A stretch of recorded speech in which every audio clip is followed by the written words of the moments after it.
Bienvenue dans un nouvel épisode de l'émission Regard croisé. Je suis ravi de recevoir Marie-Noëlle Albert, professeure de sciences de gestion et particulièrement gestion des personnes en milieu de travail à l'université de Rimouski. Bienvenue à Agadir. Merci beaucoup et merci beaucoup pour votre accueil. Alors, première question qui me vient à l'esprit, gestion des personnes en milieu de travail. Est-ce qu'on n'est pas en GRH finalement? Je pourrais le croire. À la fois, oui, il peut y avoir des choses assez proches. C'est sûr que en gestion des personnes, on est moins sur les aspects plus techniques de la GRH. Et puis, dans ces façons de voir les choses aussi, en cette conception, on n'est pas on voit pas l'humain, même au travail, oui.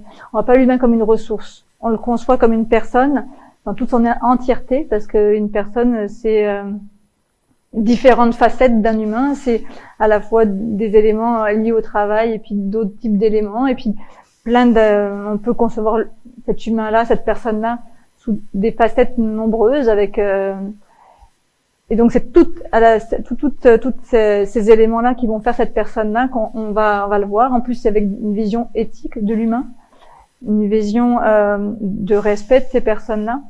Et donc cette personne, elle est à la fois unique. Chaque personne est unique, on est tous uniques là, et à la fois on a tous du commun, on partage tous des éléments. Donc cette gestion des personnes, elle met l'accent sur à la fois l'unicité de chacun et à la fois les aspects multiples de la personne. Sur le fait que la personne est à la fois quelque chose qui est à l'intérieur d'elle-même et ce que les autres voient d'elle-même aussi. Vous évoquez très souvent les travaux d'Edgar Morin sur la complexité. Comment vous articulez par rapport à la gestion des personnes au milieu de travail? Justement, c'est parce que les personnes, elles sont à la fois, elles sont complexes parce que de toute façon, en elles-mêmes, il y a de nombreux aspects qui vont être là. Donc, avec des logiques différentes à l'intérieur de la même personne, à la fois, par exemple, une personne elle peut être à la fois égoïste et altruiste, et c'est tout à fait normal. Donc de nombreuses logiques différentes. Tous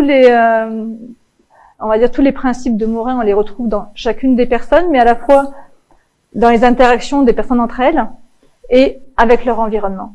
Donc c'est ça qu'on regarde. Je vois que cette compréhension mobilise une très forte interdisciplinarité. Donc j'imagine que vous travaillez aussi avec des professeurs, des chercheurs en sciences sociales, en sciences humaines, notamment en psychologie. Est-ce le cas? Comment vous arrivez à avoir des angles d'analyse qui sont pluridisciplinaire et ramener tout ça à un contexte de gestion? À la fois, ça peut être d'un point de vue méthodologique, d'accord, où on va s'intéresser peut-être différemment à l'humain, justement, avec des postures épistémologiques où on va accepter justement d'avoir des positionnements qui vont faire en sorte que on va être pas automatiquement dans du post-positivisme, mais qui vont faire aussi en sorte qu'on va accepter d'utiliser des cadres théoriques de différents domaines, d'accord, on va faire dialoguer à l'intérieur même de nos disciplines, et aussi le fait aussi de travailler dans une grande université de petite taille comme se définit l'UQAR à Rimouski, va faire en sorte qu'on va être capable de travailler avec des personnes de disciplines différentes. On va pouvoir travailler avec elles, que ce soit pour de la recherche ou au niveau aussi pédagogique. Vous avez évoqué la singularité. Aujourd'hui, on parle beaucoup de diversité en milieu universitaire. Donc, quels sont les défis qu'on peut voir à partir de ce que vous faites dans vos travaux de recherche sur le plan pédagogique? Quels défis attend sur le plan pédagogique au niveau de nos universités?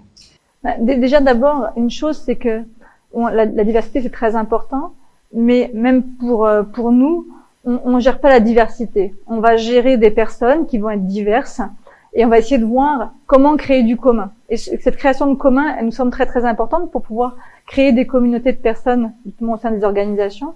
Et ça va vraiment être important. Et ça, on va aussi le retrouver. Donc c'est des choses qu'on peut voir d'un point de vue de la recherche et de l'enseignement, comment des éléments qu'on va enseigner, mais aussi des éléments sur lesquels on va travailler, même dans le cadre pédagogique, pour créer des programmes. On va essayer de faire du commun avec d'autres d'autres personnes, d'autres disciplines, pour essayer de faire en sorte d'avoir des points de vue différents, mais aussi parce que en étant en région éloignée, de petite taille, eh ben, il faut essayer de faire en sorte de pouvoir travailler ensemble pour pouvoir construire quelque chose de suffisamment, avec une taille suffisante pour pouvoir vivre. Donc c'est aussi...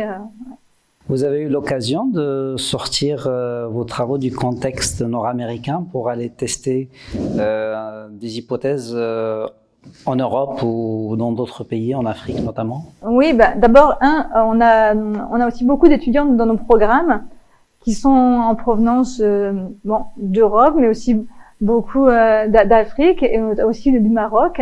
Donc, notamment un étudiant en ce moment là qui est un étudiant marocain qui mettent en action, pas en application, parce que justement l'objectif c'est pas d'appliquer, mais d'agir différemment en ayant une autre manière de voir les choses et d'agir dans des contextes différents, mais et en tenant compte de leur contexte, oui.